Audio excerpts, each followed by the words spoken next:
ወንድም ትሳ እንደምረከብ ነው አይደለ? እንደውም ሰባት ጀምሮ ነው ያለው። ያው እንደተከፋፈሉ ይዛሉ ማለት ነው ሁሉ። ሁሉም ይዛል። አራት የሱን ቀይረዋል። ግን አሁን ለምሳሌ 8 የመደብኳት መታታቀም ስለዚህ መቀየር አለበት። ሪቫይስ አረጋለሁ። 7 8 9 እሱ ይዘዋል። ሌላውን እናስተካክለዋለን። ኦኬ ኤኒዌይስ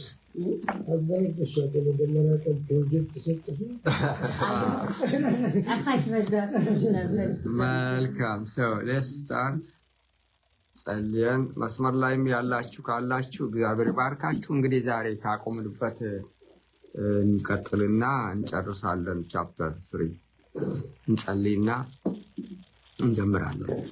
እስኪ ጊዜውን አካባቢውን ፕሮግራሞቻችን ቀን ሁሉ በጌታ አሳልፈን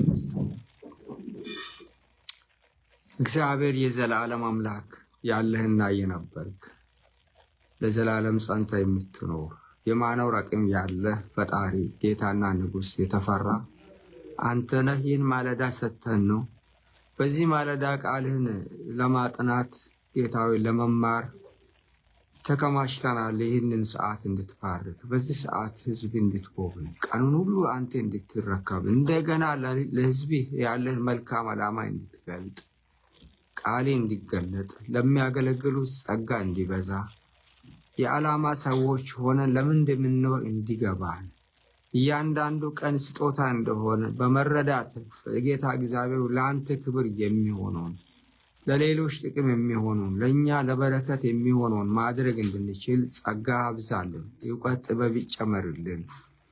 እንዲሁ ጊዜ ማሳለፍ እንዳይሆን እግዚአብሔር ሆይ በዘመናችን በህይወታችን በእድሜያችን አፕሊኬሽን እንድኖር ለምንድን ነው ይህን ማደርገውን ለምን አደርገዋለሁ የምንልበትን የምንጠይቅበትን እውቀት ጨምርልን፣ ጥበብ ጨምርልን። ጊዜውን ተረከብ። ከዚህ ሰዓት ጀምሮ በሚደረግ ነገር ሁሉ አንተ ታይ። የጨለማ ኃይል የታሰረ ይሁን፣ የክፋት ሰራተኞች የተከለከሉ ይሁን። እግዚአብሔር አምላክ ሆይ ክብር ለአንተ ይሁን። በጌታ በኢየሱስ ስም ጸለይ፣ አሜን። እንኳን ደህና መጣችሁ። የመጣችሁ ታይቲ ፍታፌ እግዚአብሔር መልካም ጊዜ ሰጥቶን ነበረ። በኋላ ምን ነገራል ብዬ አስባለሁ። ይሄ ሳውዝ ባይ ሳውዝ ዌስትን ከዓለማት ሁሉ ሰው ኢንቨስት አድርጎ አመቱን ሁሉ ተዘጋጅቶበት እንደተባለ ገንዘቡን፣ ሀሳቡን፣ ታይለንቱን ተጠቅሞ ለሾው ለማሳየት ቴክኖሎጂ ውጤቶችን፣ ሙዚቃውን፣ ፌስቲቫሉን አለኝ የሚለውን ሁሉ በዚህ ከተማ የሚታይበት ሳምንት ውስጥ ነበረ። እኛ ደግሞ ከሁሉ የሚበልጠውን ከፕሮዳክት የሚበልጠውን የወንጌል የምስራች ይዘን እቺ በኦስተን የምትገኘው የኢትዮጵያ ወንጌላዊት ቤተክርስቲያን ትልቅ ስራ ነው ትናንት የሰራችው። እግዚአብሔር እናመሰግናለን። የትናንትና ቀን በጣም የተባረከ ነበረ። እዛ ላይ ብዙ አልሄድም፣ ግን የሚቀጥል ነው። በምድር ውስጥ ያለች ቤተክርስቲያን ይህንን ትቀጥላለች። እግዚአብሔር ይባርካችሁ። ወንጌል የምትሰብክ ቤተክርስቲያን ናት። ብዙ ሰዎች ተሳትፈዋል። በጸሎት ዳውንታውን ሳይሄዱ አደባባይ ወጥቶ እዚሁ ትራክት ዲስትሪቡት እያደረገው በጸሎት እና እንደ ንብ ታላቅ የእግዚአብሔር ሕዝብ የሚያስፈራ ነው። ለዓላማ የቆመ ነውና ያ ሲደረግ ነበረ። እግዚአብሔርን እጅግ አድርገን እናመሰግናለን። ይሄ አንድ ፍንጭ ያሳያል። እየተዘጋጀች ያለች ቤተክርስቲያን ለመነጠቅ ሙሽራውም ለመገናኘት ስራ እየሰራች ያለች የአዲስ ኪዳን ቤተክርስቲያን ናት። እግዚአብሔር ይመስገን ስለነበረን ጊዜ እግዚአብሔርን እናመሰግናለን። ስለዚህ ዛሬ ካቆምንበት እንጀምራለን። ያ ሆሴ መጽሐፍ ነው እያጠናን ያለ ነው። ሆሴ የስሙ ትርጉም ሸክም ማለት ነው። ቤር ማለት አሞጽ ቴንክ ዩ እና አሞጽ ማለት ሸክም ያለው ማለት ነው። ሸክም በትውልድ ሁሉ ሰው የተሰጠ አሳሚን ለመፈጸም ሸክም ያለ ሰው ሲሆን ጥሩ ነው እና በዘመኑ የተወለደው የኖረውን በደቡቡ ሲሆን በቴቁዬ ግን እግዚአብሔር የሰጠው ደግሞ በዋናነት ለእስራኤሉ ክፍል ሆኖ ደቡቡም ሳይረሳ ማለት ነው እና ለእስራኤል ትንቢት የሚያመጣ መልእክት የሚያመጣ ከእግዚአብሔር የሚያመጣ የሚያስጠነቅቅ ዘመኑን የሚያይ ሰው የነበረ ነው አሞጽ። ዘመኑን ያይ ነበረ እና ዘመኑ ስታይ ምን ነበረ? እስራኤል ከምንም ጊዜም በላይ የበለጸገች አገር ሆና ነበር በብዙ ነገር። ነገር ግን ድሃ የሚጎዳበት፣ ፊት የተጓደለበት፣ ኮራፕሽን የነበረበት፣ አምልኮ ስርዓቱ አለ ኃይል የሌለበት ስርዓት ይፈጽማሉ። ምንድነው? የሚሰጠውን ይሰጣሉ፣ የሚሄዱበት ይሰግዳሉ። ወደ ሌላውን የቀኑን ጊዜ ወይም ህይወታቸውን የሚያሳልፉት በምንድነው? ተራ ሰው። አምልኮ ስርዓት አለ። እግዚአብሔር የሚፈልገው እሱን አይደለም። መስተካከል አለበት። መጀመሪያ መስተካከል አለበት ከልብና እንደዚህ ያሉ ሸክሞችን አይተዋል። ሀብታም ድሃን ሲበድል በልጽጋ እያለ እንደገና ለራሱ ሌክዠሪየስ ላይፍ የሚኖሩ የአምልኮ ስርዓት አላቸው። ግን ከእግዚአብሔር ጋር የተለየና እግዚአብሔርን ደስ የሚያሰኝ ሳይሆን የራሳቸውን ደስ የሚያሰኝ ይህን ሸክም የነበረው እና ዛሬም ብናይ ሸክም ሊሰማን የሚገባ እንደዚህ ያለ ሲሆን ለምን ማለት ያስፈልጋል። እና በዘመናት ሁሉ እኛ መጸለይ ነው። ጦርነት መሳሪያ ይዘን አንገጥም ይሆናል። ነገር ግን ከስም ሁሉ በላይ ያለውን ስም ለሚከሰተው ትውልዱ ወደ ሲኦል እየተጣደፈ ሲሄድ ጣልቃ ለመግባት ኃይልን የሚሰጥ መንፈሳዊ ነው የኛ ጦርነት፣ ከስጋና ከደም አይደለም። እና እግዚአብሔር እንዲረዳን መጸለይ፣ ሳንታክት መጸለይ የኛ ድርሻ ይሆናል። ማድረግ ደግሞ የእግዚአብሔር ነው። እግዚአብሔርን እጅግ አድርገን እናመሰግናለን። ስለዚህ እነኚህ ነገሮች ሸክም ነው ብለው ሲያስጠነቅቅ ነበረ። ደግሞ ሌላም ያየነው እግዚአብሔር ሉዓላዊ ነው። እግዚአብሔር ፈጣሪ ስለሆነ ለአሕዛቡ እንደ ስራው፣ ለቤቱ ለተመረጠውም ህዝቡ እንደ ስራው የሚከፍል ነው።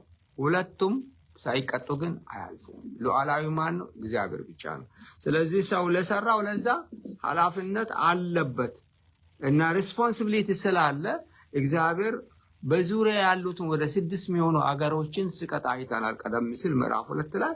አሁን ምዕራፍ 3 ላይ ስንመጣ ደግሞ ለእስራኤል ያለውን ነው የምናየውና ለእስራኤል ልጆች ሆይ እግዚአብሔር በእናንተ ከግብፅ ባወጣው ህዝብ ሁሉ ላይ የተናገረውን ይህን ቃል ስሙ። አሁን ወደ እስራኤል ነው የመጣውና ቃሉን አንድ ጊዜ አነበዋለሁ። ከዛ በኋላ እንቀጥላለን። ምናልባት በማንበብ ወንድሜ ያግዘኛል። ታነበው። እሺ፣ ሃሌሉያ ብለናል። ክብር ለእግዚአብሔር ይሁን። ተባረኩ ቅዱሳን በሙሉ። ዛሬም እግዚአብሔር የሰራው የድል ቀን ነው። ምዕራፍ 3 ትንቢተ አሞጽ ቁጥር 1 እንደዚህ ይላል፣ የእስራኤል ልጆች ሆይ እግዚአብሔር በእናንተ ከግብፅ ምድር ባወጣሁት ወገን ሁሉ ላይ የተናገረውን ይህን ቃል ስሙ። እንዲህም ብሏል፣ እኔ ከምድር ወገን ሁሉ እናንተን ብቻችሁን አውቄያችኋለሁ። ስለዚህ ስለ ኃጢአታችሁ ሁሉ እበቀላችኋለሁ። በውኑ 2 ሰዎች ሳይስማሙ በአንድነት ይሄዳሉን? ወይስ አንበሳ የሚነጥቀው ነገር ሳያገኝ በጫካ ውስጥ ያገሳልን? ወይስ የአንበሳ ደቦል አንዳች ሳይዝ በመደብ ሆኖ ይጮሃልን? ወይስ ወፍ አጥማጅ ከሌለው በምድር ላይ በወጥመድ ይያዛልን? ወይስ ወስፈንጠር አንዳች ሳይዝ ከምድር ይፈነጠራልን? ወይስ በከተማ ውስጥ መለከት ሲነፋ ሕዝብ አይፈራምን? ወይስ ክፉ ነገር በከተማ ላይ የመጣ እንደሆነ ያደረገው እግዚአብሔር አይደለምን? ይገርማል በጣም። ክፉ ነገር በከተማው ላይ የመጣ እንደሆነ ያደረገው እግዚአብሔር አይደለምን? በእውነት ጌታ እግዚአብሔር ሚስጥሩን ለባሪያዎቹ ለነቢያት ካልነገረ በቀር ምንም አያደርግም። አንበሳው አገሳ የማይፈራ ማን ነው? ሃሌሉያ! ጌታ እግዚአብሔር ትንቢትን ተናገረ። እግዚአብሔር ተናገረ። ትንቢት የማይሰማ ማን ነው? አቤት አቤት! በትክክል እናንበው እስቲ። ይቅርታ፣ እግዚአብሔር ተናገረ፣ ትንቢት የማይናገር ማን ነው? እንደዚያ ነው። ተባረኪልኝ። ሃሌሉያ። እግዚአብሔር ተናገረ። ትንቢት የማይናገር ማን ነው? በአዛጦን አዳራሾችና በግብፅ ምድር አዳራሾች አወሩን? በሰማሪያ ተራሮች ላይ ተሰበሰቡ። በውስጧም የሆነውን ታላቅ ውካታ በመካከሏም ያለውን ግፍ ተመልከቱ በሉ። ግፍንና ቅሚያን አዳራሾቻቸው የሚያከማቹት ቅን ነገርን ያደርጉ ዘንድ አያውቁም ይላል እግዚአብሔር። ስለዚህ ጌታ እግዚአብሔር እንዲህ ይላል፣ በምድሪቱ ዙሪያ ጠላት ይመጣል፣ ብርታትሽንም ከአንቺ ያወርዳል፣ አዳራሾችንም ይበዘብዛሉ። እግዚአብሔር እንዲህ ይላል፣ እረኛ ከአንበሳ አፍ 2 እግር ወይም የጆሮን አፍንጫ እንደሚያድን እንዲሁም በሰማርያ በአልጋ ማዕዘን በደማስቆም በምንጣፍ ላይ የተቀመጡት የእስራኤል ልጆች ይድናሉ። ቁጥር 13 ስሙ፣ በያዕቆብ ቤት ላይ መስክሩ ይላል የሰራዊት አምላክ ጌታ እግዚአብሔር። እስራኤልን ስለ ኃጢአቱ በምበቀልበት ቀን የቤቴልን መሠዊያዎች ደግሞ እበቀላለሁ። የመሠዊያው ቀንዶች ይሰበራሉ፣ ወደ ምድርም ይወድቃሉ። የክረምቱንና የበጋውን ቤት እመለከታለሁ፣ በዝሆንም ጥርስ የክረምቱንና የበጋውን ቤት እመታለሁ፣ በዝሆንም ጥርስ የተለበጡት ቤቶች ይጠፋሉ፣ ታላላቆችም ቤቶች ይፈርሳሉ ይላል እግዚአብሔር። ሃሌሉያ አሜን። እና እንደዚህ ነው እግዚአብሔር ፍትህ ራይቸስ ጀጅ ፍትህ የተሞላበት ዳኛ ነው። አድሎን አያውቅም። እና ምንም ምርጦች ቢሆኑ ይቆነጥጣቸዋል፣ ዲስፕሊን ያደርጋል እንጂ ልቅ አረግም። እግዚአብሔር አሁን እስራኤልን ስሙ እያለ ነው መልእክተኛ የሚናገረው እና እግዚአብሔር በቀጥታ የሚናገረውን ያስተላልፋል። ስለዚህ እስከ 8 ድረስ ሄደናል ባለፈው። አሁን ከዛ በኋላ ያለው ነው እንግዲህ አሁን ሰዓት ላይ ኮንሽስ ነው የምንሆነው። በጣም ሲሪየስ 10 ላይ እናቆማለን ማለት ነው። ከዛ በኋላ ቀጣይ ፕሮግራሞች አሉ በትናንትና በተላለፉ መልእክት አማካይነት። ስለዚህ 8 7ን በደንብ ነው የተነጋገርነው። በእውነት ጌታ እግዚአብሔር ምስጢሩን ለአገልጋዮቹ ለነቢያት ሳይገልጥ ምንም አያደርግም የሚለው ቃል ጊዜ ወስጠን አይተናል። እና እግዚአብሔር ምንም አያደርግም ማለት ነው አይችልም ማለት አይደለም። ወይም የግድ ፐርሚሽን ፈቃድ እኛን ይጠይቃል ማለት አይደለም። ነገር ግን ሊሆን ያለውን በነቢያት ይናገር ነበረ። ለምሳሌ እስራኤልን ዝም ብሎ ዱብዳ ቅጣት አላወ ባቢሎንም ሲሄዱ በአሦራውያንም ሲወሰዱ ዝም ብሎ አይደለም። ምን አድርጓል? አስቀድሞ አስጠንቅቀዋቸው ነበረ። ሳላስጠነቅቅ አላደረኩም ነው እያለ ያለው። ዛሬም ሰው ወደፊት እግዚአብሔር እኮ ጻድቅ ነው፣ እንዴት ሰው ወደ ሲኦል ይሄዳል እንዴ? የፍቅር አምላክ ነው እያላችሁ እግዚአብሔር ፍቅር ነው እያላችሁ እንዴት ሆኖ ሰው ሲኦል ሲሄድ እንዴት ዝም ይላል? እንደ ጨካኝ አምላክ ነው የሚሉ ሰዎች አሉ። ነው እንደሱ አይደለም። እግዚአብሔር አስቀድሞ ሰው በህይወት እያለ ብታምን ትድናለህ፣ ዳን ዛሬ ነው፣ የመዳን ቀን ዛሬ ነው ብለው ቃሉ አለ። ከትንቢት የበለጠ ቃል ምን አለ? በአዲስ ኪዳን አለ። እምቢ ብትል ወደ ሲኦል ነው።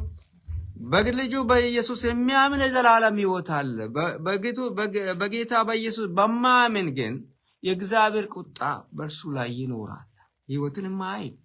ስለዚህ ቃሉ አስቀድሞ እግዚአብሔር አልተናገረም? ተናገረ።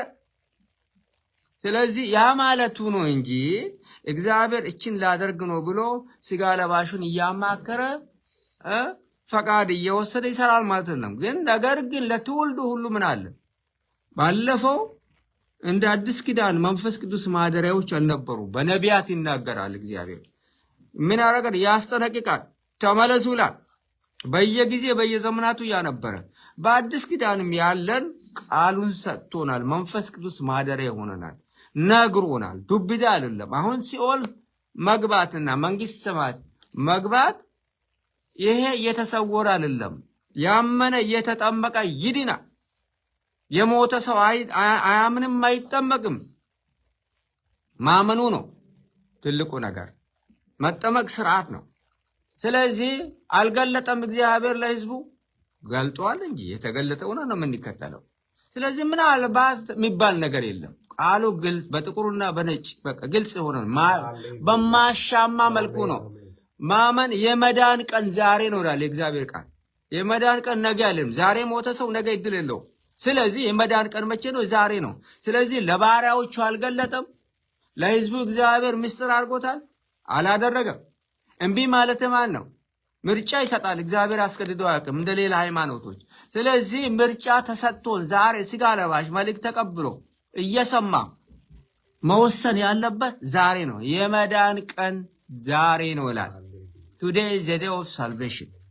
ስለዚህ ምስጢር ሳይገልጥ ማለት የተገለጠ ነው እንጂ እግዚአብሔር የሚያስፈቅድ አምላክ አይደለም። ሉዓላዊ ሶቨረን ጋር እግዚአብሔር ይመስገን። ስለዚህ እሱ ላይ በደንብ ስለተነጋገርን በኋላም በውይይት ላይ ማንሳት እንችላለን። ይሄን ስትሬስ ማድረገው ትኩረት እየሰጠው ያለው አንዳንዶቹ በኔ በኩል ካላለፈ የሚሉ ዛሬም አሉ ነው። ቃሉ አለ ከማንም በላይ ይበልጥ። እውነት ነው። ነቢያን ሊያመጡ ይችላሉ ከዚሁ። ግን የነቢያን ነገር ትንቢት፣ የትኛውም ትንቢት የሚፈተሸው በእግዚአብሔር ቃል ነው። የሚፋለስ ከሆነ ውሸታም ነው፣ ማይፈጸም ከሆነ ውሸታም ነው። ስለዚህ ለእንጀራ ለምናምን ነገር በኔ በኩል ይለፉ ቢባል እንደ አንሰማም። ቃሉ የሚለውን ካመጣ እንቀበላለን። ቃሉን ማመጣው ደግሞ የተንሻፈፈ ነገር ነው ይባላል። እግዚአብሔር ይመስገን። ባለፈው ይሄን በደንብ አይተናል እና 9 ላይ ይሄ 8 ነው። 9 ለአዛጦን ምሽግ ለግብፅም ምሽግ እንዲህ ብላችሁ አውጁ፣ በሰማርያ ተራሮች ላይ ተሰብስቡ፣ በውስጧ ያለውን ታላቅ ሁከት፣ በሕዝቧ መካከል ያለውን ግፍ እዩ ይላል እና እግዚአብሔር በራሱ ሕዝብ በእስራኤል ላይ በዙሪያ ያሉትን አሕዛብ በተለይ የእስራኤል ጠላቶችን እነኚህ የተጠቀሱ አዛጦን፣ ፍልስጤን፣ ግብፅ፣ ፍልስጤን ማለት ነው ለምስክርነት ሲጠራ ይታያል። የሚገርም ነው። ጠላት ምስክርነት ተጠርቶ እንደው በአሕዛብ ሲናይ ምን ውጤት ይጠበቃል? እግዚአብሔር ግን እንደዚህ አይደለም። ወዳጅ ቢጠራ ደስ ይላል። ፍርድ ወዴት እንደሚሄድ ይታወቃል። በስራቸው ግን በዙሪያቸው ያሉትን ሰው እስኪ ኑ እንፋረድ እንደሚል ለምስክርነት የሚጠራቸው ማለት ነው አሕዛብን። እና የእስራኤል ኃጢአት እጅግ ከልክ ያለፈ በመሆኑ ከልክ ያለፈ የፍትህ መጓደል፣ ቫዮለንስ፣ ኮራፕሽን፣ ይህ ሁሉ የሚሆነው እስራኤል እጅግ በልጽጋ እያለች ነበር። ከዚህም የተነሳ እግዚአብሔር በሚያመጣው ፍርድ ማን ነው ጻድቅ መሆኑን አጥፊዎቹም የሚገባቸውን ቅጣት እንደሚያገኙ ለማስመስከር እንዲመሰክሩ ማን ይጠራቸዋል? በዙሪያ ያሉትን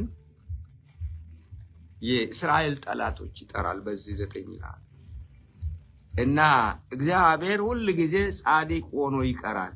ከዚህ ጋር በተጓዳኝ ያለውን 4:1 እናነባለን። አሞጽ 4:1 እናንተ በሰማርያ ተራራ የምትኖሩ የባሳን ላሞች ድሆችን የምትጨቁኑና ችግረኞችን የምታስጨንቁ ይላል። ባሎቻችሁንም መጠጥ አቅርቡልን የምትሉ ሴቶች ይህን ቃል ስሙ። አሁንማ እናንተ በሰማርያ ተራራ የምትኖሩ የባሳን ላሞች ድሆችን የምታስጨንቁ፣ ችግረኞችን የምታስጨንቁ ኑ ቃሉን ስሙ። ምስክርነት ሲጠራ እናያለን እና ጠላት ሲመሰክር ቅድም እንዳልኩት ነው።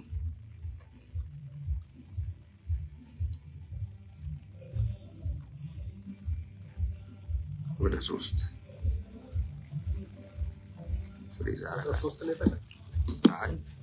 እና አሞጽ 8:6 አሞጽ 6 ላይ አሞጽ 6 አንድ ሰው ያነብልኛል። 8:6 ምስክርነት ሲጠራ እናያለን።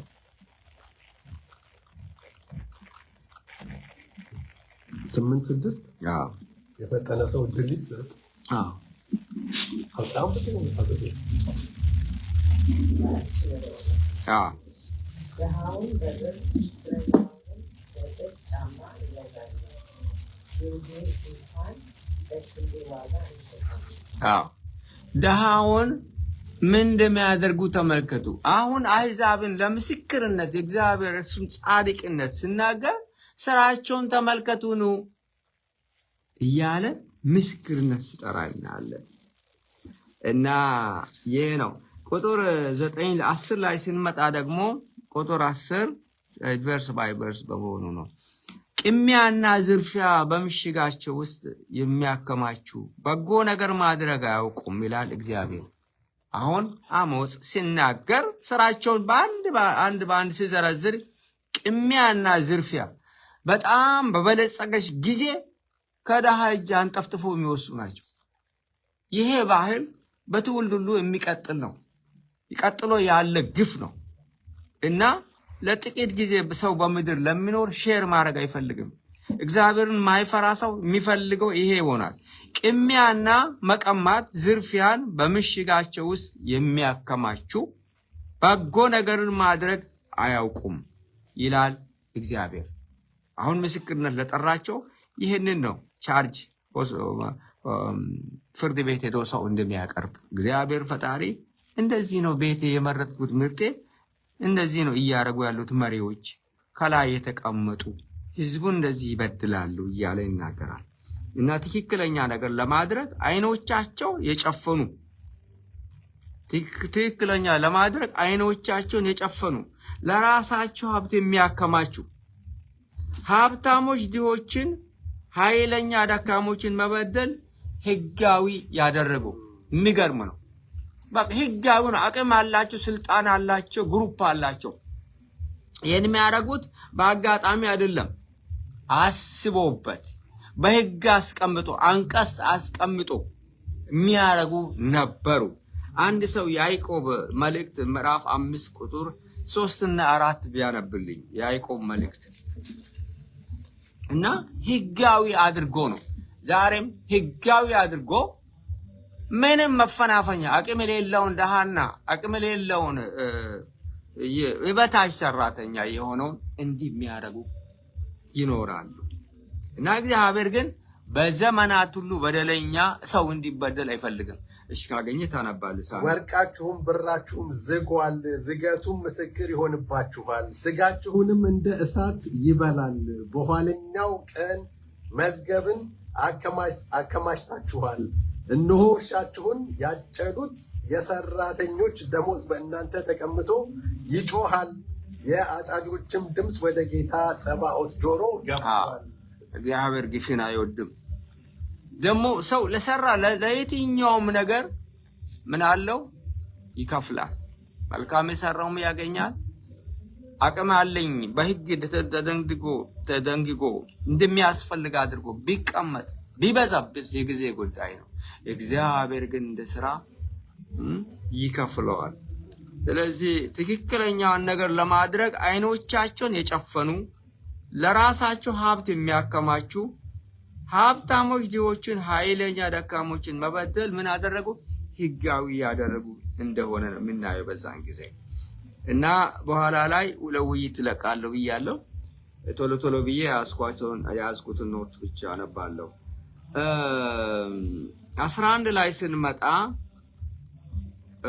11 ስለዚህ ጌታ እግዚአብሔር እንዲህ ይላል፣ ጠላት ምድሪቱን ይወራል፣ 1 ምሽጎቻቸውን ያፈርሳል፣ 3 ድንኳኖቻቸው ይዘረፋል። እንደዚህ ነው። አሁን እንደዚህ እያደረጉ በኮራፕሽን ደሃን እየበደሉ ላሉት እግዚአብሔር ምን ይላል? ስለዚህ ጌታ እግዚአብሔር እንዲህ ይላል፣ ነብዩ ሲያመጣ መልእክት ጠላት ምድሪቱን ይወራል። ምሽጎቻችሁንም ያፈርሳል፣ ድንኳኖቻችሁም ይዘርፋል ይላል። እና ጠላት ይመጣል ነው የመጀመሪያ ነገር። ጠላት ማምለጫ እስከማይገኝ ድረስ ብርታትሽም ከአንቺ ይወርዳል፣ አዳራሾችሽም ይበዘበዛሉ ይላል። አሞጽ 2:5 አንድ ሰው፣ ሆሴ ደግሞ 11:5 እና 6 ሌላ ሰው ቢያነብ 3 ነገሮች እዚህ ይናገራል። እና ጠላት ይመጣል፣ እግዚአብሔር ይጠብቃል አይደል? ከጠላት አሳልፎ የሚሰጥበትም ጊዜ አለ። ለምን? ተናግሮ ነው የሚያደርገው። ዱብዳ እግዚአብሔር አይወድም። ሳይናገር አያደርግም ማለት ዱብዳ አይደለም። አስጠንቅቆ እምቢ ያለ አንገት፣ የደነደነ አንገት ድንገት ይሰበራል። እየተደረበ ሲሄድ ሌየር ባይ ሌየር እምቢ ያለ ከሄደ አለ ፍርድ። እና ማን ነው ያገኘው? አሞጽ 2:5 በይሁዳ ላይ እሳት እሰዳለሁ፣ የኢየሩሳሌምንም አዳራሾች ትበላለች። እንደዚህ ነው። እግዚአብሔር ጠልቶ አይደለም። በቃ ለሱ የማይሆን ነገር በጠላት ሄዶ ይማራል። እንደዛ ነው። እና ጠላት ይመጣል ነው የሚለው ሆሴ 11:5 እና 6 ወደ እኔ ይመለሱ ዘንድ አልወደዱምና ወደ ግብጽ ምድር ይመለሳሉ። አሦርም ንጉሣቸው ይሆናል። ከመከሩትም ምክር የተነሳ ሰይፍ በከተሞቻቸው ላይ ይወድቃል፣ ከበርቴዎችንም ያጠፋል። ጌታ ይባርክሽ። እና ወደ እኔ መመለስ እምቢ ብለዋልና ወደ ሌላ ይሄዳሉ። የሚሄዱት ወደ ዘመዶቻቸው ቤት አይደለም። በሚቀጠቅጥ በሚያስጨንቅ እጅ ታልፎ እንደሚሰጥ እግዚአብሔር ስውር አይደለም፣ ይናገራል። የሚማር ከዚህ ምን ያደርጋል? ይማራል። እምቢ ካለስ አያስገድድም። እግዚአብሔር የበጎ ፈቃድ ላይ የተመሰረተ ነው፣ ጉድዊል። እና በራሳችን እምቢ ካልን አያስገድድም። ኤማን ይባላል ሰው አይደለም። እሺ ካለ ነው የሚያምነው። ሰይፍ ይዘን አንመጣም። ሌሎች እንደሚያደርጉ ነው። ቃሉ ከሰይፍ የበለጠ ነው። ልብን፣ ስሜትን፣ ኩላሊትን የሚመረምር እግዚአብሔር ይመስገን። ስለዚህ ለኔ እምቢ ብለዋልና ለሌላ ይሰጣል፣ ትሰጣል። ስለዚህ ዛሬ ተስተካከል ነው ሁልጊዜ አይደለም። እግዚአብሔር ይመስገን። እግዚአብሔር በትናንትና ጉዳይ አይደለም፣ ዛሬ ላይ ነው። ዛሬን እድል መጠቀም እንዳለብን ነው የሚናገረውና ስለዚህ 3 ነገሮችን ሲናገር ጠላት ይመጣል። 1 ማምለጫ እስከማይገኝ ድረስ ነው። ታዲያ ብርታትሽም ከአንቺ ይወርዳል፣ አዳራሹ ያን የሰበሰብሽውን ሁሉ ስብስብ አድርጎ የሚወስድ ይመጣል። ይሄ እኮ ትንቢት ነው። ለመስተካከል እድል ጊዜ የለም አለ እንጂ ትንቢት ሲመጣ እኮ ትንቢት ሁል ጊዜ ሰው ከኖረበት ቀጥሎ ባለ እድሜ ላይ ነው የሚመጣው እንጂ በትናንትና አይደለም። ትናንትና የተፈጸመ ነው፣ ታሪክ ነው የሚሆነው። እና እንደዚህ ነው እንደሆነም ሆኗል። ይሄ በኋላ ላይ እናገራለን። ጠላት ይመጣል ያለው ጠላት መጥቶ የወሰደ ሰሜን የወሰደ ማን ነው? አሦራውያን የሚባሉት በ722 ዓመተ ዓለም መጥቶ ጥርግ አድርጎ ነው የወሰዱ። ጥቂት ሰዎች ሲቀሩ እሱን በኋላ እናያለንና እግዚአብሔር ታማኝ ነው፣ ጻድቅ ነው፣ ይናገራል፣ ደግሞም መፈጸም አለበት። ባይፈጽም እግዚአብሔር አይሆንም፣ እግዚአብሔር ባህሪ አይሆንም። እና 12 ላይ ስንመጣ 11 ይሄ ነው ይወራል እንደተባለ ይተወረሩ። 12 እግዚአብሔር እንዲህ ይላል፣ እረኛ ከአንበሳ መንጋጋ 2 የእግር አጥንት ወይም የጆሮ ቁራጭ እንደሚያድን እንዲሁም በሰማርያ በአልጋቸው ጫፍ ላይ በደማስቆም በምንጣፋቸው ላይ የተቀመጡ እስራኤላውያን ይድናሉ። እግዚአብሔር ሁልጊዜ ምን አለው? ቅሬታ አለው። እናቶች በጣም ይገርሙኛል። እና ምንድነው የሚያደርጉት? እንደዚህ ዘመን ሳይሆን እንጀራ ሲያበኩ ማለት ሲጋግሩ መጨረሻ ላይ የሆነ ነገር ያስቀምጣሉ። ለቀጣይ ያስባሉ። እርሾ ይሉና ያችን ይደብቃሉ ማለት አስቀምጣሉ። እሷ ለሚቀጥለው መነሻ ይሆናል። ዛሬ ያው ዘመናዊ ነገር ሊኖር ይችላል፣ ኬሚካል ያለው ቤኪንግ ምናምን። እርሾ ያስቀምጣል። እግዚአብሔርን ቅሬታ ዘር ያስቀምጣል። ገበሬውም አርሶ ብዙ ጎተራ ቢኖረውም ለዘር የሚያስቀምጣት በተለይ ነው። ምርጥ ነገር ብዛት የለውም፣ ነገር ግን ተበትኖ ብዙ ፍሬ የሚያፈረውን ዘር ያስቀምጣል። እንደዚህ ነው የሚናገረውና ዘር እንዲቀር ይፈልጋል። እግዚአብሔር እንዲህ ይላል፣ እረኛ ከአንበሳ መንጋጋ ሁለቱም የእግር አጥንት ወይም የጆሮ ቁራጭ እንደሚድን እንዲሁም በሰማሪያ ባልጋቸው ጫፍ ላይ በደማስቆም በምንጣፋቸው ላይ የተቀመጡ እስራኤላውያን ይድናሉ ይላል እና ምሳሌያዊ አነጋገር ነው። ብዙ ሳምንትም አይተናል። በምሳሌያዊ ሪቶሪክ የሚባል አለ። ይሄ በቃ ጥያቄ መልሶ ጠይቆ መመለስ ለማይገባ ሰው ራቅ ብሎ የሚያስከድ ጥያቄ መጠየቅ፣ ጥያቄዎቹን ደግሞ በእንጥልጥል ማስቀመጥ። ሰባቶቹን እነኛ ነገሮች አይተናል። አሁንም ከዚህ ምሳሌያዊ አነጋገር አንድ በግ ተበልቶ ምንድነው የቀረው? እግዚአብሔር እንደላል እረኛ ከአንበሳ መንጋጋ፣ አንበሳ በልቶ በጉ ተበልቷል። ብዙ ጊዜ አይታችሁ እንደሆነ የተበላ ነገር ምልክት ምን የሚገኘው ጨርሶ እንኳን ቢበላ የሆነ ነገር ይኖራል። አሁን አንበሳ በልቶ ምንድነው የቀረው? ሁለት የእግር አጥንት ምንም አያስፈልገኝ ብሎ የወረወረ ማለት ነው፣ ወይ ኢግኖር ያደረገው ማለት ነው። ቀጥሎ ደግሞ የጆሮ ቁራጭ ደስ ስላላለው የተወማል ሊሆን ይችላል እና ቁራጭ እንደሚያድን እረኛ እሱ ነው ማዳን የቻለው። እንዲሁም በሰማሪያ ባልጋቸው ጫፍ ላይ በደማስቆም በምንጣፋቸው ላይ የተቀመጡ እስራኤላውያን ይድናሉ እና ቅሬታ የሆነ ነገር እነኛ ሀብታሞቹ ሌዠረስ ላይፍ ቤታቸው በምንድነው የተለበጠው? በአይቮሪ በጣም በተወደደ የሚኖሩ ተዘርፎ ተወስደው በጠላት ተማርከው የሚቀሩ ሰዎች እንዳሉ እና ሀብታሞቹ ቅንጦቹ ሀብታቸውም ጥበቃቸው ዝናቸውም ካንቱ ሆነ፣ ተማርኮ ተወሰዱ። የተረፉ ከቁጥር የማይገቡ ጥቂት እንደሆነ አንበሳ የሚወክለው ወራሪው የአሦርን ወታደሮች ተዋጊዎች። አሁን እዚህ ምሳሌያዊ ነው እንጂ የተወሰደው እንደ አንበሳ ሆኖ የመጣው ወራሪ ሆኖ የመጣ ማን ነው? የአሦር መንግስት ነው። ግን ቅሬታዎች ነበሩ። የቀሩት ጥቂቶች እዚህ ግቡ የማይባሉ ሰማሪያ የቀሩት እንደዛ ነው እና በኋላ በውይይት እናዳብረዋለን። 13 እስከ 13 ይህን ስሙ ይድናሉ የሚል ነገር አይተናል። የሚድኑ ጥቂቶች አሉ፣ ቅሬታዎች አሉ። 13 ይህን ስሙ ይላል፣ በያዕቆብ ቤት ላይ መስክሩ ይላል ጌታ ሁሉን የሚገዛ አምላክ እግዚአብሔር። ይህን ስሙ። አሁንም ስሙ ነው።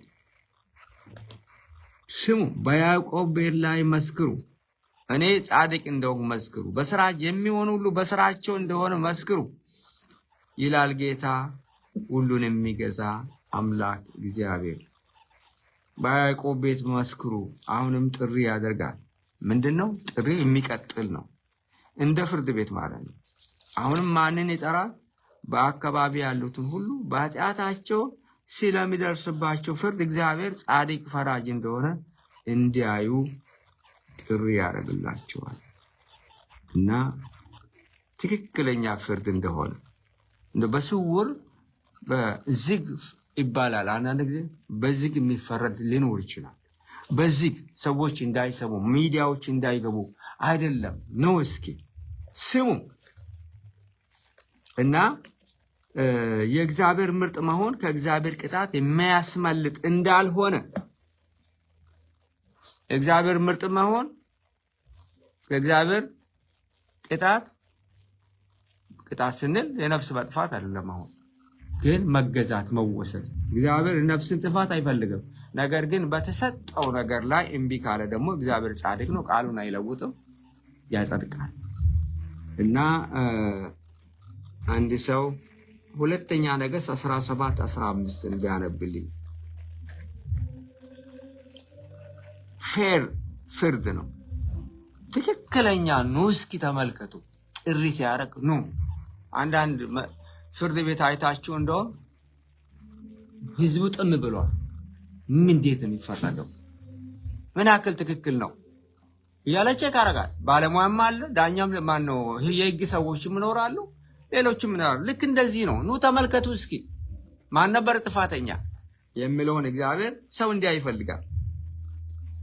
እሺ ሁለተኛ ነገሥት 17 ቁጥር 15 ሥርዓቱንም ከአባቶቻቸው ጋር ያደረገውንም ቃል ኪዳን ያጸናላቸውንም ምስክሩን ናቁ፣ ከንቱ ነገርንም ተከተሉ፣ ምናምንቴዎችም ሆኑ፣ እግዚአብሔርም እንደ እነርሱ እንዳይሰሩ ያዘዛቸውን በዙሪያቸው ያሉትን አሕዛብ ተከተሉ።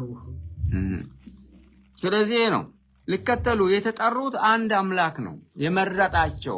እስራኤል ወይ አምላክህ እግዚአብሔር አንድ አምላክ ነው ያለውን ትቶ በዙሪያ ሰው በዙሪያ እንዳለ ኑሮ አይገባም።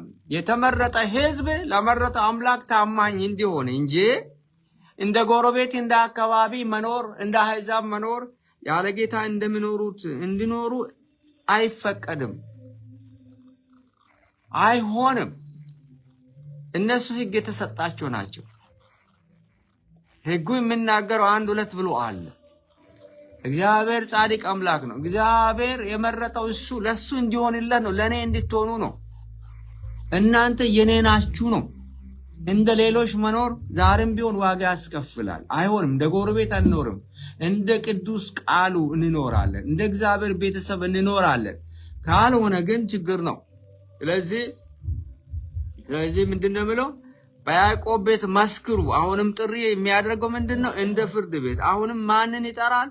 በአካባቢ ያሉትን ሁሉ በኃጢአታቸው ስለሚደርስባቸው ፍርድ እግዚአብሔር ጻድቅ ፈራጅ እንደሆነ እንዲያዩ ጥሪ ያደርጋል። እግዚአብሔር አምላካችን የተመሰገነውን ቅድም እንዳልኩት ደግሞ የእግዚአብሔር ምርጥ መሆን እግዚአብሔር ምርጥ ነው። አይሁዶች እግዚአብሔር ለራሱ ዓላማ የመረጣቸው ናቸው። ግን ያ ማለት ቅጣትን የሚያስወግድ አይደለም። ይቀጣሉ። ያልታዘዘ እንደሆነ ይቀጣል እና ዲሲፕሊን ይደረጋል። እንደዛ ነው እና ቁጥር 14 ላይ እንደዚህ ይላል፣ እስራኤልን ስለ ኃጢአቷ በሚቀጣበት ቀን የቤቴልን መሠዊያዎች አፈርሳለሁ፣ የመሠዊያው ቀንዶች ይቆረጣሉ፣ ወደ ምድርም ይወድቃሉ። እስራኤልን ስለ ኃጢአቷ በሚቀጣበት ቀን የቤቴልን መሠዊያዎች አፈርሳለሁ። በቃ ጣዖት ቤቴል የጣዖት አልነበረም። በኋላ ግን ጣዖት የቆመበት ለእግዚአብሔር ሳይሆን ለጣዖት የሚሰዋበት ስለሆነ እግዚአብሔር በሚቀጣበት ጊዜ ራሱ አፈርሳለሁ አለ። የመሠዊያ ቀንዶች ይቆረጣሉ፣ ወደ ምድርም ይወድቃሉ። የመሠዊያ ቀንዶች የሚወክሉት የተቀደሰ ነው ተብሎ ስደተኞች የሚጣለሉበት የሚከለሉበት ወይም ምህረት መሸሸጊያ የሚጠየቅበት ቦታ ምሳሌ ነው። ሰዎች ሲሸሹ የማምለጫ ምህረት የሚደረግበት ቦታ። አሁን ግን ከእግዚአብሔር መሸሽ አይቻልም። ከለላና ምህረት የሚደረግበት አይደለም። እግዚአብሔር አፈርሳለሁ አለ። ለምን በኃጢአቷ ምክንያት ይላል እና የኃይል የሴኩሪቲ ቦታ ማለት ነው። ምሳሌነቱ የኃይል ሴፍቲ ሰው ሸሽቶ የሚያመልጥበት የእስራኤል የተበላሸ የአሰራር ስርዓት ማስጠበቅ ጣዖት አምልኮ በቤቴል ያለው ፈጽሞ እንደሚፈርስ የዚህ መውደቅም ማህበራዊ እረፍትና የሃይማኖት ስርዓት መውደቅን እፍረትን ማህበራዊ እፍረትና የሃይማኖት ስርዓት መውደቅን ያመለክታል። በቀነቀላለዋል እና እንደዚህ ነው የሚያሳየው።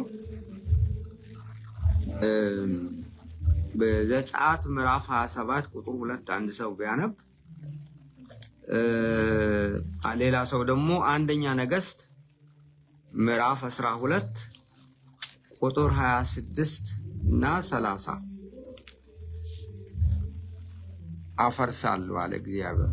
ይህንን መልእክት ነው ያመጣውና ቀድሞ ያገኘ ሰው እንደተገኘ ዘጸአት ምዕራፍ 27 ቁጥር 2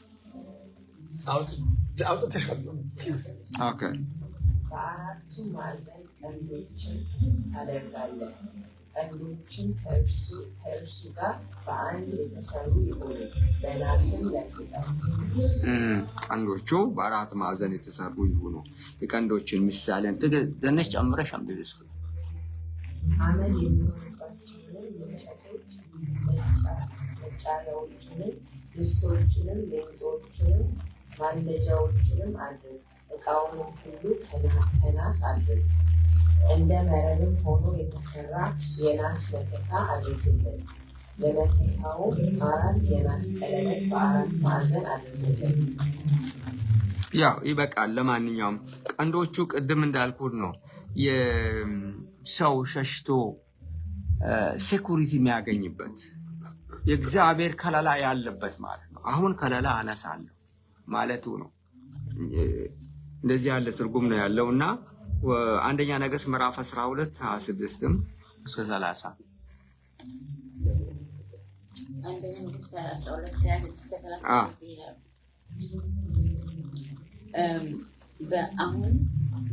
አሁን መንግስቱ ወደ ዳዊት ቤት ይመለሳል። ይህ ሕዝብ በእግዚአብሔር ቤት መስዋዕትን ያቀርብ ዘንድ ወደ ኢየሩሳሌም ቢወጣ የዚህ ሕዝብ ልብ ወደ ጌታቸው ወደ ይሁዳ ንጉሥ ወደ ሮብዓም ይመለሳል፣ እኔንም ይገድሉኛል አለ።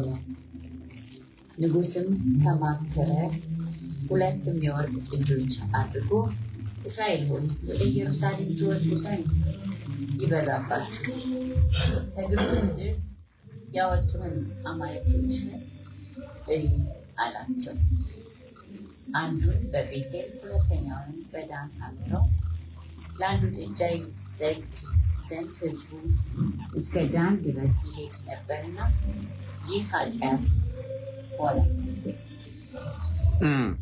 ልክ ነው። ይሄ ኢዮርብዓም ያደረገውን ነው። ሰው ሲከፈል ሌላኛውን ኢዮርብዓም ወሰደ፣ የታችኛው ሮብዓም የሰሎሞን ልጅ የሆነ ነው የምናገር አይደለም። ስለዚህ ለምን ትደክማላችሁ አትሉ ብሎ እንደው ጥሩ ነገር እንዳሰባላቸው አድርጎ ጣዖት ያቆመው እንዲሰግዱ ያደረገው እንዲፋንኑ ያደረገው እሱ ነው እና እግዚአብሔር ግን አፈርሳለሁ አለ። ሲያፈርስ ሲስቴሙን ጠቅላላ እረፍት እስኪያጡ ድረስ እፍረት እስኪሆን ድረስ ያን አፈርሳለሁ አለ። ደሙን ፈረሰ እና ይሄ ነው የመጨረሻው 15 ነው። የክረምቱን ቤት ከበጋው ቤት ጋር እመታለሁ። በዚሆን ጥርስ ያጌጡ ቤቶችም ይደመሰሳሉ፣ ታላላቅ አዳራሾችም ይፈርሳሉ ይላል እግዚአብሔር። እንግዲህ በጣም በሌጀሬስት በጣም በቅንጡ ኑሮ የሚኖሩ ሀብታሞች የክረምት ቤት አላቸው፣ የበጋ ቤት አላቸው። የተዘረፈ ሀብት ነው። እግዚአብሔር በዚሆን ጥርስ የተለበጠ ነው። ሰብስበዋል። በልጽገና እንደበለጸገች አይተናል። እግዚአብሔር ግን ምን ይላል? ይደመሰሳሉ፣ ታላላቆችም አዳራሾች ይፈርሳሉ ይላል እግዚአብሔር። ይሄ እንደተባለ ሆኗል። ስለዚህ የመጣው መልእክት በምዕራፍ 3 ላይ የምናየው እንደዚህ ነው። ጊዜ አለ፣ ለንስሐ ጊዜ አለ፣ ለማስተካከልም ጊዜ አለ። ብትጠቀሙ ትመለሳላችሁ፣ ባትጠቀሙ ግን ከእናንተ ጋር ይበተናል፣ እናንተም ባሪያዎች ሆናችሁ ትወሰዳላችሁ የሚል ጥሪ ነው ያመጣው እና በዚህ ምዕራፍ የምናየው ይህን ካልኩ በኋላ እያንዳንዳችን ምልከታችንን የተረዳነውን አፕሊኬሽኑን ብናይ በቀረው ጥቂት ደቂቃዎች ማለት ነው። ኤግዛክትሊ በትን ነው የምናቆመው። ወደ እናንተ ሊመልስ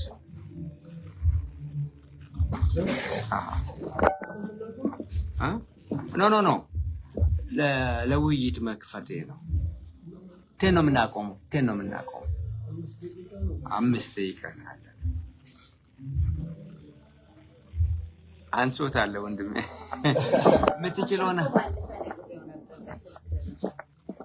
እንደዛ ሊሆን እንደማይገባ መጸለይ ያለበት የተመደበ ሰው ገብቶ መጸለይ ይችላል። ባይብል ስተዲያችን ግን ውይይቱን እያቋረጥን እንዴት እንወጣለን ተባብለን ነበር እና እሺ ነበር ያለኝ። አሁን ትናንት እንደገና እንዴት እንደወሰናችሁ ባላውቅም ለነገሩ ግን ያው መልእክቱ እንትን ደርሶ እሱ ላይ የሚለው ባይብል ስተዲ በኃይልም እዛ ሲጀምር እኛ ማየት እንዳለብን ነው። ባይብል ስተዲ እኮ ባይኖር አንድም ሰው አይኖርም። ባይብል ስተዲ መኖሩ የግድ ኤኒዌይ ብቻ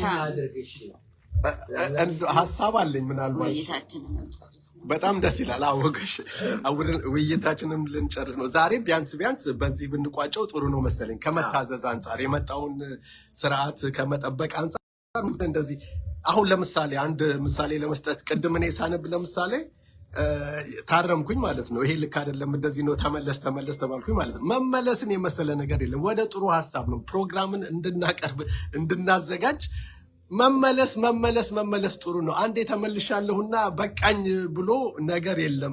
እለት እየተመለስን ከባድ ነገር ሊሆን ይችላል። አሁንም መዝሙረኞቹ ይሰሙናል፣ ግን አቁሙ። አሁን የሚቀጥለው ላይ መዘጋጀት አለብን። ከ10 እስከ 10:30 ድረስ በጸሎት ነው የሚቀጥለው። 10:30 ላይ ደግሞ ፕሮግራም የሚቀጥለው መዘምራን ይጀምራሉ። በቃ ስትሪክት በሆነ ስርዓት ብንሄድ ጥሩ ነው የሚል ሀሳብ ነው የመጣው። ይሄንን ዛሬ ብናከብረው ለሁላችንም ነው በረከቱ ብዬ ነው የማስበው። ምናልባት የማይመች ነገር ይኖራል። አዎ ሳነብ የተሳሳትኩትን ስታረም ደስ አይለኝም፣ ግን መታረም ወድጄ ነው። ትክክል። ለዛ ለተጠራንበት ዓላማ ለመሄድ እኔ ጥሩ ሀሳብ ነው ብዬ ነው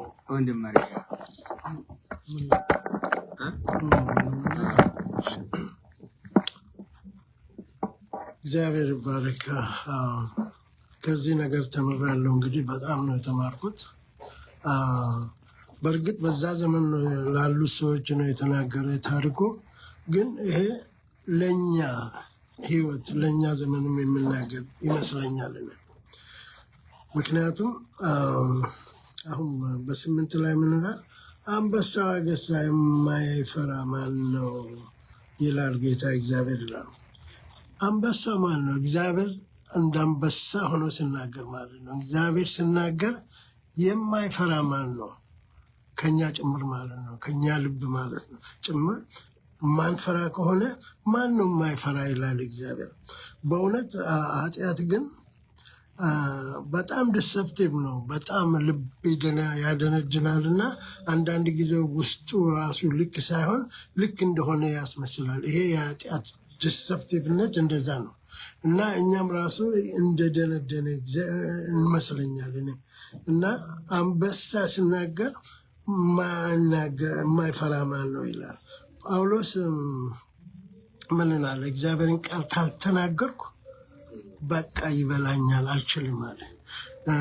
ሕዝቅኤል ነው ደግሞ አንድ ጊዜ ያስቸገሩትና በቃ ካሁን በኋላ አልፈልግም ስል እንደ እግዚአብሔር አጥንቴን እንደ እሳት ይበላዋል አለ። መናገር አለብኝ። ይሄ ነው የምለው። የእግዚአብሔር ቃል በጣም ኃይል አለው ማለት ነው።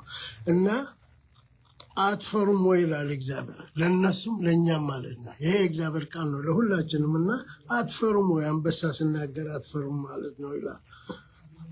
እና በ9 ላይ በአዞጥ አድራሻ በግብፅ ምድር ያላችሁ ሁሉ ተሰብሰቡና ኑ ተሰብሰቡና ነው። አሁን አሜሪካን እንየው፣ በዚህ አንጻር በእስራኤል አንጻር አሜሪካን ተሰብሰቡና ነው። አሜሪካ የምትጠራው የክርስቲያን ሀገር ክርስቲያኖች፣ ምክንያቱም ሚሽን ፋይናንስ ያደረጉበት ሀገርነትና የክርስቲያን ሀገር ተብላ ነው የምትጠራ። ግን ተመልከቱ ይላል እግዚአብሔር፣ ለአሜሪካም ለእኛም ራሱ ስንት ዝርፊያ፣ ወንበዴ፣ ግድያ፣ ስንት ልክ ወንጀለኛ እንዳለ ማለት ነው። እንደዚሁ ሀብታም ድሃን ሲጮክን እንደዛ አይነት ፊት የሌለበት አገር እንደሆነች ይናገራል ማለት ነው። ይሄን ይዩ ይላል እግዚአብሔር ማለት ነው። ለእኛም የራሳችን ስናይ እና ግፉን ቅሚያውን ተመልከቱ ይላል እግዚአብሔር። እዚህ ሀገር እኛ እናቅም። እኔ ብዙ ጊዜ ኒውስ ደግሞ ያለው በአካባቢያችን በጎርፍ የሚጠፋ በአውሎ ንፋስ የሚጠፋ በድርቀት የሚጠፋ በጦርነት የሚጠፋ በግድያ በዝርፋ የሚጠፋ ሀገሪቷ ብጥብጥ ያለች ሀገር ነች። ግን እኛ እግዚአብሔር በሰላም እዚያ ኖሮናል። ግን ይሁ ዙሪያችሁን የምለው ለእኛም ጭምር ነው ብዬ እላለሁ እና እንግዲህ አለፈለፍ ብዬ ነው። እግዚአብሔር እንዲህ ይላል፣ እረኛ ከአንበሳ አፍ 2 እግር ወይም ጆሮችን እንደሚያድን። ይሄ ሕግ በዘጸአት ውስጥ ነው ያለ። ዘጸአት ውስጥ እረኛ የሚጠብቀው ተከራይቶ የሚጠብቅ ከሆነ ባሪያም ሆኖ የሚጠብቅ ከሆነ አንበሳ ወይም አውሬ ከበላው አትሊስት የሆነ ፓርት ለኦነሩ አምጥቶ ማሳየት አለበት። ዘጸአት 2:13 ነው እንደዚህ ገደማ ነው እና ማሳየት አለበት እና ኦነሩ በቃ አለበለዚያ እሱ ወስዶት እንደሆነ እሱ ሽጦት እንደሆነ ማን ያውቃል? ስለዚህ ይሄን ነው የምለው። የእነዚህ ህዝብ እረኛ ግን ማን ነው? ጌታ እግዚአብሔር ነው። እንደዚህም ተናግሮ ቅጣትም እያመጣ ከዚህ ውስጥ እንደዛ እረኛው አንድ ትንሽ ፓርት እንደሚያመጣ ከዚህ ውስጥ እግዚአብሔር ግን ጠብቆ የእስራኤልን ነገዶች ጠብቆ ያኖራል፣ ያድናቸዋል ማለት ነው። እነዚህ እነማን ናቸው? ነገሩን መልእክቱን የዚህ የሰውዬ መልእክት ተቀብሎ ወደ ሳውዝ የሄዱ ናቸው። ወደ ሳውዝ ሄደው ከዛ ደግሞ በእንትን ተማርኮ በናቡከደነፆር ተማርኮ ወደ ባቢሎን ሄዶ ከዛ የተመለሱ ናቸው። ለዚህ ነው የእስራኤል እግዚአብሔር ምንም ሉዝ አያደርግም እና 12ቱ ነገዶች አሉ የሚለው። አሁን ብዙዎቹ ብታዩ 10ሩ ጠፍቷል ነው የሚሉት። ግን ይሄ ነው የሚለው እግዚአብሔር አልጠፉም። እግዚአብሔር ይጠብቃቸዋል በትንሽም ብትሆን ማለት ነው። ክርስትናስ እንዴት ነው? ቸርችስ እንደት ነው? ማዕት ሰው ነው ቸርች አለ ዓለም ዙሪያ ብታይ። ክርስቶስ አሁን ዛሬ ቢመጣ ሁላችንም እንድናለን ወይስ በትንሹ ነው የምንነጠቀው? ከግብፅ ወጡትን ማያውቅ አለብን። ከግብፅ 3 ሚሊዮን ሰው ወጥተው ታዛዥ ነው የተገኘ አንድ ሰው ነው።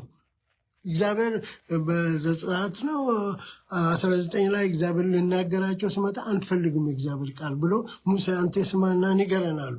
ስለዚህ ከብዙ ለዚህ ነው ጌታ ኢየሱስ ብዙ ይመረጣል፣ ትንሽ ነው። ብዙ ይጠራል፣ ትንሽ ነው የሚመረጠው። ትንሽ ልቡ የተሰጠ የእግዚአብሔርን ፈቃድ ያካሄደ ነው እንጂ በስም ክርስትና፣ በስም ሃይማኖት፣ በስም አገልግሎት ምንም የለም ይላል እግዚአብሔር ቃል። እና እንደዛ ለማለት ነው።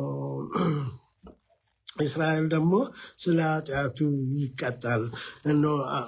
ያኔ እስራኤል ሀብታሞች ናቸው። አሁን እዚህ ሀገር ሀብታም የሆኑ ሰዎች የክረምት ቤት አላቸው፣ የበጋ ቤት አላቸው። ክረምት ሲሆን ወደዛ ይሄዳሉ፣ በጋ ሲሆን ወደዚህ ይሄዳሉ። እዛም እንደዛው ናቸው እና ይሄንን ሁሉ ይመታለው ይላል እግዚአብሔር። እግዚአብሔር ለድሃ ቻምፒዮን ነው፣ ለድሃ ፊቲ ቻምፒዮን ነው ከመጀመሪያውም ከድሮም ጀምሮ። ግን ሀብታም ያደርጋል።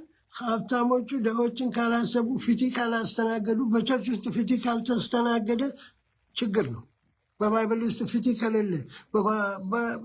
ከሌለ የእግዚአብሔር ፊቲ ከሌለ የትም ቦታ ቢሆን እምነቱ ልክ አይመጣም። እና እችን ብቻ ነው የምለው። ሰዓትም አለቀ እኮ አሁን 10:03 ሆነ። ይቅርታ። እንደዛ ነው። ዛሬ እንጨርሳለን።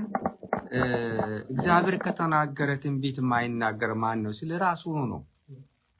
የካህናት ወገን አልነበረም። የእሱ እረኛና ዋርካ ለቃሚ ነኝ። እግዚአብሔር ከተናገረ ግን እናገራለሁ ብሎ እውነትም የተናገረው መመኪያ እግዚአብሔር አድርጎ ነው። እግዚአብሔር አምላካችን የተመሰገነውን የዛሬውን በዚህ እንጨርሳለን። ሳምንት የሚቀጥለውን ምዕራፍ አጥንተን እንምጣ። የተመደበ ሰው ያስጠናል ማለት ነው። ከሳሚ ጋር ጸልየን እንጨርሳለን። ተባረክ። አሜን። ይሄ ጥናት አትሊስት እንደዛ ካልሆነ አስተኝት ከ30 ደቂቃ በላይ ማስጠናት የለበትም። ምክንያቱም እድል መስጠት አለበት።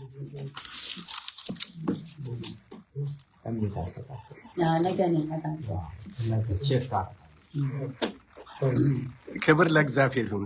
ስለ አለን ነው፣ በእግዚአብሔር ገበታ ስር ስላለን ነው ሊስተካከሉ የሚገቡ ነገሮች እንድናስተካክል ያለው። አቤቱ በድንኳንህ ውስጥ ማን ያድራል? በተቀደሰውም ተራራህ ማን ይኖራል?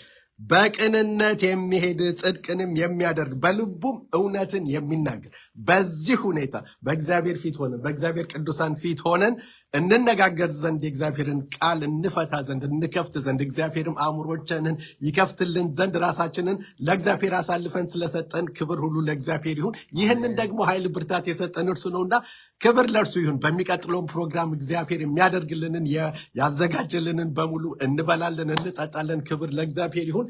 በዚሁ ጨርሰናል። ተባረኩ። ሃሌሉያ።